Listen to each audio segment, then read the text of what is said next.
আল্লাহ তাআলা হযরত ইব্রাহিম আলাইহিস সালাতু ওয়াস সালামকে স্বপ্নে হুকুম দিলেন কলিজার টুকরা ছেলে ইসমাঈল আলাইহিস সালাতু ওয়াস সালামকে কুরবানি দিতে।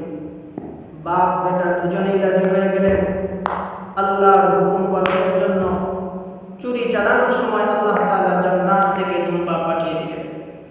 আল্লাহ তাআলা তো দেখতে চাইছিলেন ইব্রাহিমের দিলে, ইব্রাহিমের অন্তরে কার মহব্বত বেশি, সন্তানের মহব্বত না আল্লাহর মহব্বত।